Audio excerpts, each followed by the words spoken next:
If there's one thing I hate, it's predatory marketing. If there's two things I hate, it's the cult of fanboys surrounding AI. And if there's three things I hate, it's writing introductions to YouTube videos. Okay, go. Commercials are literally everywhere. There is always going to be a company that wants your money for some reason. Every free space within a populated area is plastered by them. But the market for advertising especially thrives online, where there's no limit to the space they can cover. They decorate the sides of your articles, they're in between the posts you scroll, popping up in once ad-free streaming platforms. There was probably one attached to this video you had to click past. You obviously know this. This is why some people rely on ad block software. But that's only going to work on official ads, whereas anything could use marketing strategies to serve the same purpose. This is why I think it's important to know how they're designed, to know how they work, and to recognize them for what they are. Especially with companies fighting to survive, the incentive to win your money is rising in demand. The type of ads I want to highlight today are those promoting artificial intelligence. You might have noticed these becoming a bit more popular recently. The tech industry is kind of worried their big investment into it isn't really going to recoup, so hence the boosted campaign. The new phones coming out, they have AI to edit your photos. Website features all include AI offering to write for you. Social media trends requiring AI keep spontaneously appearing. If you're unfortunate enough to go on modern Twitter, there's widespread adoption of Grok, their AI search function. I asked Grok about this, and Grok said this is verifiably false. You ignore the facts. AOC and Bernie are socialists. Check it out on Grok. It's a fact. Where did you see that figure cited? Grok estimated between 20 to 30%. So, who killed JFK? Has anyone fed the files to Grok? One of my many little coping mechanisms that I use to deal with the end of the world is whenever I see this, I like to pretend that Grok is everybody's research assistant who just happens to be a goblin. Like, Grok, what are the answers on this? Or, Grok, can you check this out? It's not much, but it's fun. It's really not much. But no, it's just a search engine that is trying to jigsaw together an answer instead of finding one result for you. But get this, it can say bad words. No, she's just a pain in my ass. Now, what's next? And there you have it. The market has decided. AI is what the people want. And because of that, you can see that it's decorated up in this packaging of, like, it's an essential. This is something you want that will something that will make your life easier. It'll do your thinking for you. You don't even have to use that old damn whatever it is in your head. You can probably figure out my opinion based on my tone here, but as always, using this product comes down to your personal choice. Personally, I am super against it because of the ecological damage it does, the reliance it fosters, and how it promotes itself as like, oh, an intelligent thinking machine, when it really is just a data composter. But this part is important. No matter where you land on the use of AI, whether it's never, occasionally, or all the time, right now we're talking about how it's advertised, and it is advertised to all of us. We can debate the actual use of AI later, but we should all know how this is being advertised to us. The marketing landscape for AI is tricky. You have the diehard enthusiasts who are already down to use it for anything, but you have a lot of people who only use it sparingly, a lot of people who are confused about it, and then there's the people like me who just don't want anything to do with it. It's always a little harder to sell a product when it has some controversy tied to it, right? They have this social stigma that they need this advertisement to get around in order to persuade us into changing our mind about it. The commercial I want us to look at today, I came across because it was being shared online as part of a larger discussion around education, plagiarism, and AI. I'm interested in that conversation, and what people were saying was engaging, but also I was pretty hung up on this ad itself. This ad appears as an Instagram reel, like one you'd come across casually scrolling short-form videos. Just so we know exactly what we're being shown here, let's watch it all the way through. I had to replace the copyrighted music, but the text on screen says, "College is not real life anymore. She just bypassed the proctored exam." And getting answers fast as F. The F is she using? This girl's a genius, what the F? 100%. It's odd. I think most people who would come across this would agree that it's kind of clunky, but at the same time, it's kind of innocuous. This is pretty believable for something that would just play in between the videos you're scrolling past. In fact, if it wasn't very blatantly made by @AnswersAI, you might not even register this as a commercial right away. Now, because we're going to be analyzing something that we're being shown on a screen, I do think it's important that we first go over the visual language of good manipulation versus bad manipulation. I apologize to my friends, family, and followers, but I'm about to talk about film again. Movies and TV shows are made in a way to elicit you feeling something along with the experience, right? A movie is a comedy because it's fun and happy, or a scene is sad because it is making you feel emotional. Getting you to feel alongside something visually happening in front of you has been a tactic forever. This isn't done by them asking you to fully believe it, right? They're helping you get there with things like subliminal messaging, the editing, framing, blocking of actors, the lighting, all of these things to help ease you along the path of the directed emotion they want you to feel.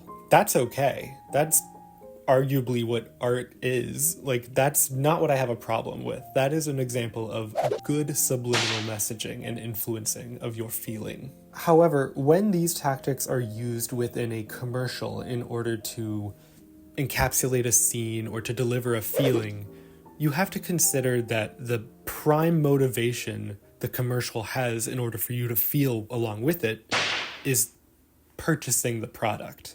Movies are made for money too. They want you to buy a ticket and see it. They want you to enjoy it, tell your friends, so they buy a ticket and you see it. The whole thing's about money. But it also serves in the creativity and expression of art. So there's a bit of a divide there that you could argue, but both sides are being fed. Whereas when it comes to commercials, they don't care if you have a great time watching the commercial. They don't care if you feel anything, as long as it is then followed up by you purchasing the product. What do movies and TV shows want? They want to elicit some sort of experience with you. There's no reason to make them creative or fun or funny if there weren't. And what's the thing that advertisers want from you the most? Money. Sorry, I did not give you enough time to actually comprehend that and say anything. It is money, though. It's money. Yours. And some commercials are easier to analyze with this lens than others, right? You see a Cheetos commercial, and what does it want from you? Money in exchange for Cheetos. It's a pretty simple transaction being proposed here. But the reason that kind of advertising is so simple and transparent is because you see it's a brand and your brain sort of shifts into that mode, right? It's ready to debate whether you're hungry enough to buy Cheetos. But most of us can understand when an ad is playing, right? They're usually very upfront about that. And they're relying on our brains shifting into that, bartering mode. But some ads don't want to go through that, and they don't want to have you meet them on the level they're at.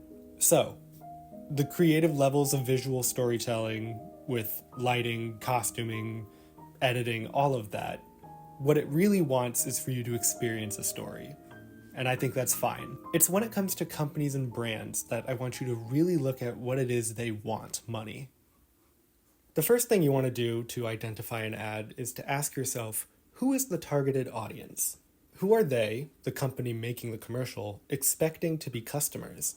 Advertisers usually break down audience demographics in terms of age, income, gender, background, and occupation. Let's pull up our ad and see who this is aimed at. Could be you.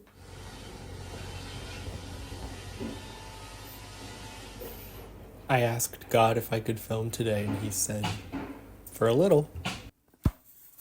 Sorry about that. I believe we were talking about audience demographics. The first demographic these companies are usually going to opt for is age. Because everyone's got one. We know that primarily this video is appealing to the college/university student age range by having it set in a classroom. We see young adults, and it's referencing things such as proctored exams that exist within that context. And even though it sounds like we have the age range defined, there can be secondary targets that get some runoff. This could also apply to any high schoolers that see this too, since tests, classrooms, and incentives on grades apply there too. And if you really wanted to stretch things, this could apply to adults who did not go to college or have already graduated, who want to be competitive and as smart as the younger generations. It's also telling that this is a short form video. It's not an ad that plays ahead of a video or that might pop up in the corner of a website. It was likely planned to appear in front of people orbiting the demographics of Gen Y and Gen Z.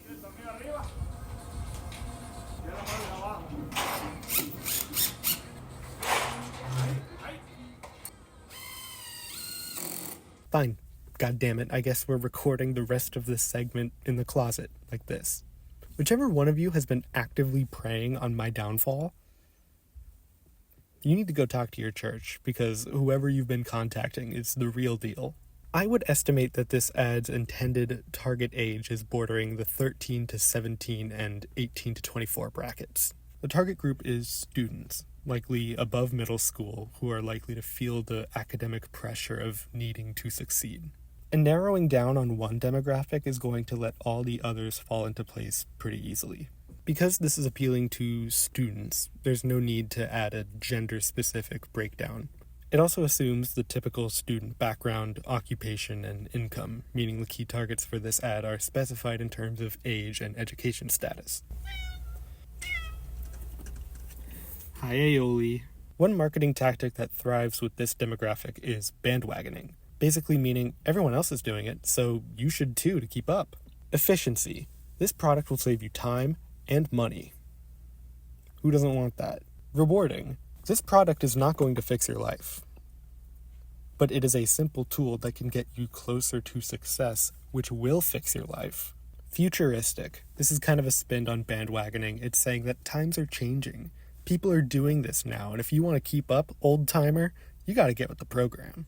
These are all the factors that are drawn up in a marketing boardroom meeting before ever making the ad. It's a writer's room, if you will. Aioli, I promise I'm okay. And the reason they plan it out this meticulously is because they're not being paid to try and see what happens. They're being paid to use these proven strategies to...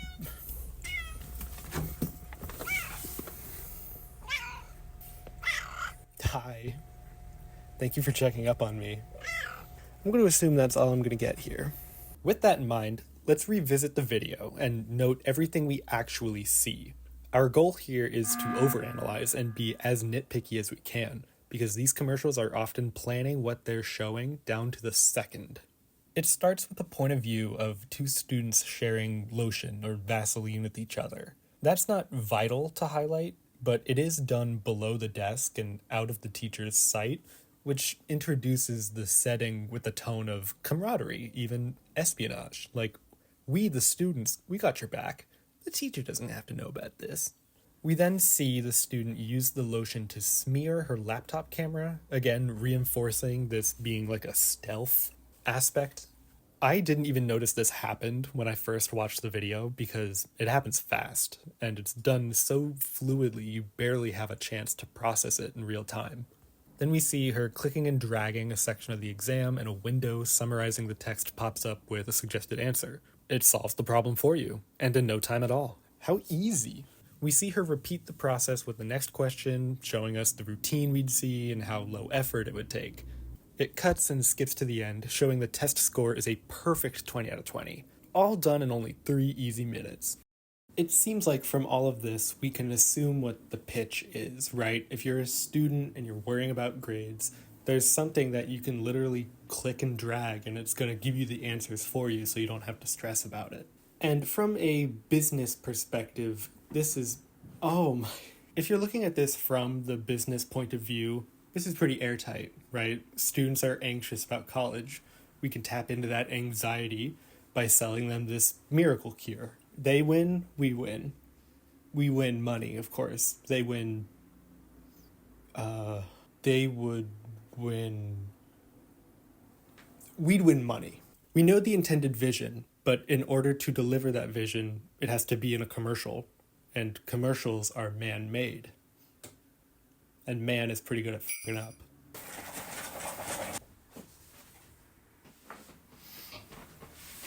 Oh, I didn't think this through.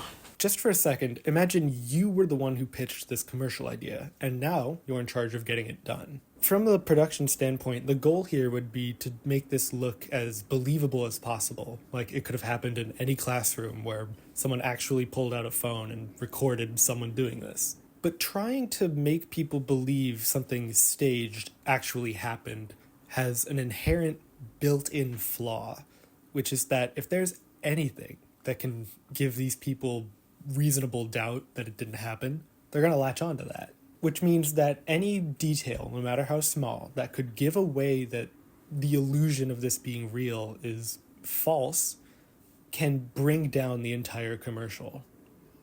So again, it's time to nitpick.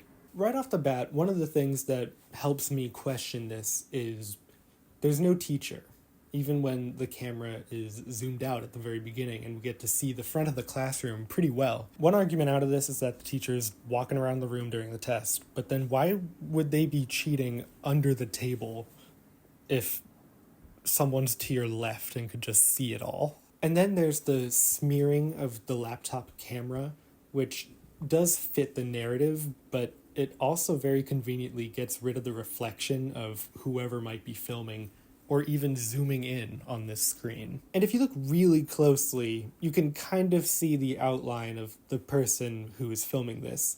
And they're like leaning in, standing up.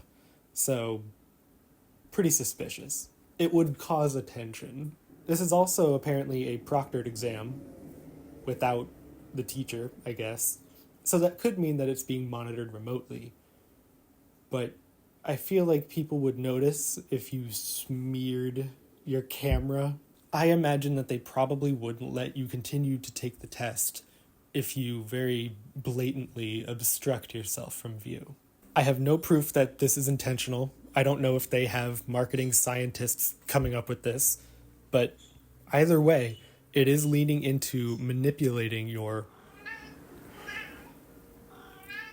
I can't have anything. And if you take a second to look at the actual test that's being taken, you can see that it's titled Media Studies, and the questions are, what does newspaper stand for? The term mass media means blank. The term media can be defined as blank. At the risk of sounding pretentious, that doesn't sound like a college-level quiz to me. Maybe this is a real-life example. Maybe this is supposedly just a busy work test.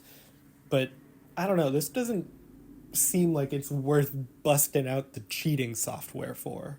And finally, for the biggest example, my god, the captions. I had to remove the audio, but the original version did not use that text-to-speech function that a lot of short-form videos do. So you had to read this yourself, internally, and fast to keep up with the editing.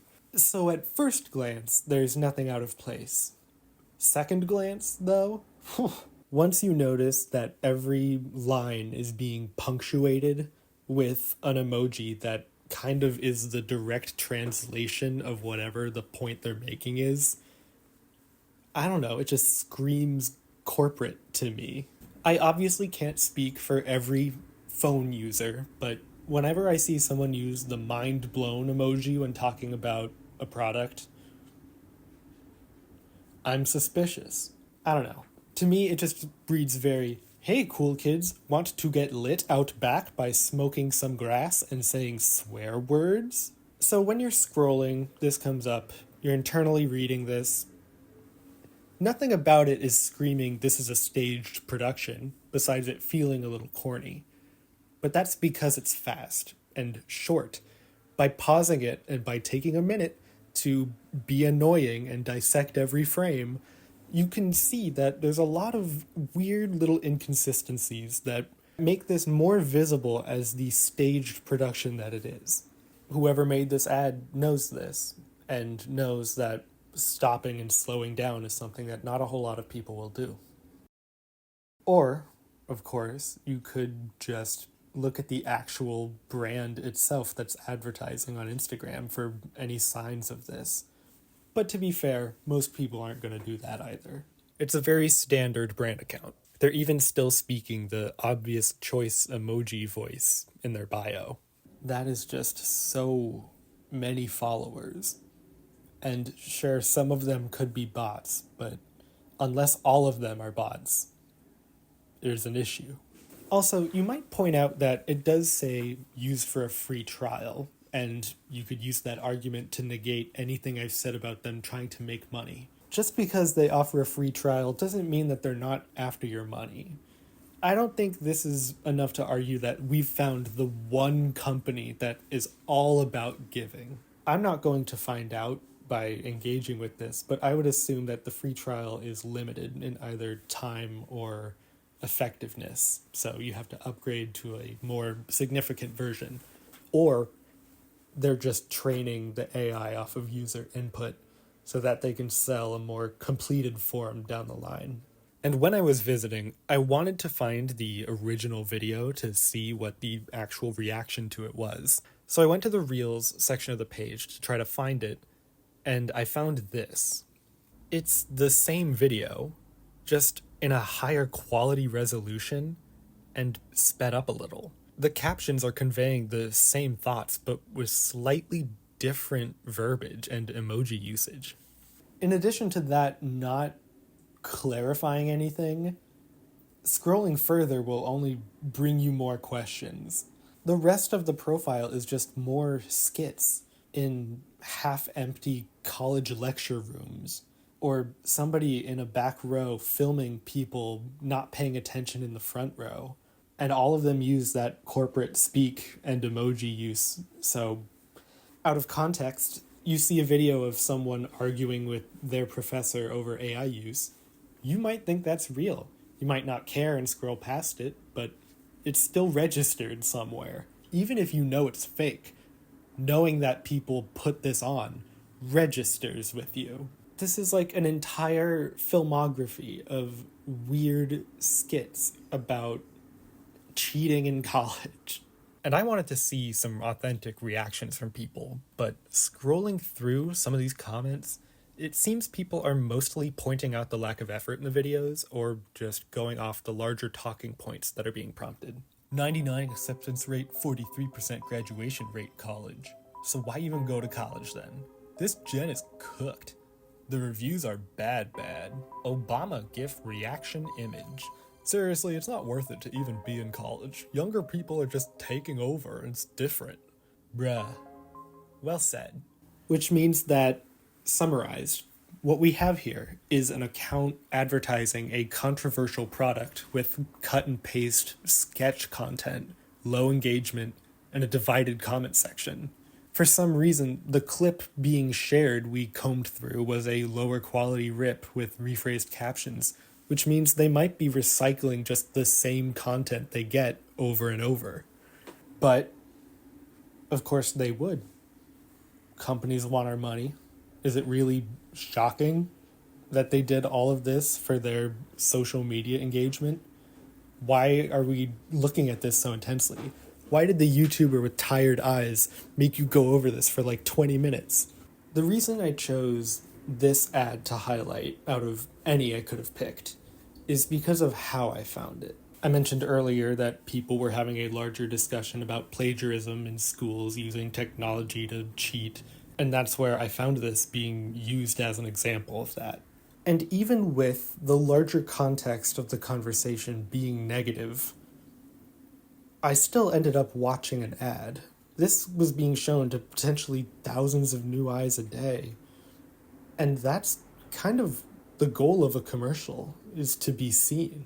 They're not expecting you to slow down and read it or like pore over it like an ancient tablet the way I did. It's so simplistic that you're not worried it's going to break your scrolling rhythm. And if you are a part of the target demo, they're hoping that your subconscious will think back about this whenever it is prompted, like when you're taking a test and you get a bad grade and you think, Some people are just using AI to get around this. Why shouldn't I? I don't know about you, but I'm tired of looking at this ad, so we're going to wrap up. But this is just one of thousands of subliminal social media ads that exist out there. Even though we've gone over this and you might be ready if this ever shows up from your algorithm, that's just one.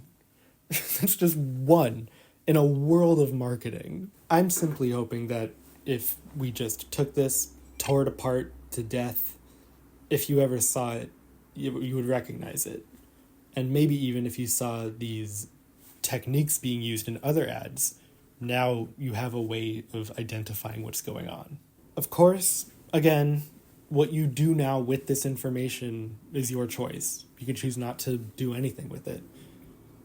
I personally think it makes you less of a human with a soul, but you can still use AI to cheat in college if you want to. All I can do is inform you about AI, but whether you use it or not is your opinion to make. And then in 2 years, when there's no more drinking water, we'll just harvest from the AI people first. And that way it works out for everyone in the end kind of evenly.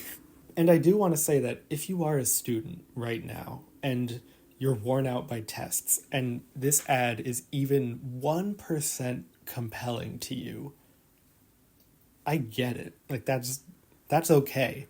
It's okay to see this and enjoy the idea of getting around it. I don't blame you for thinking about any way to get around college when you're doing it, because I've been there. I've had to take tests just like this. Especially on Canvas.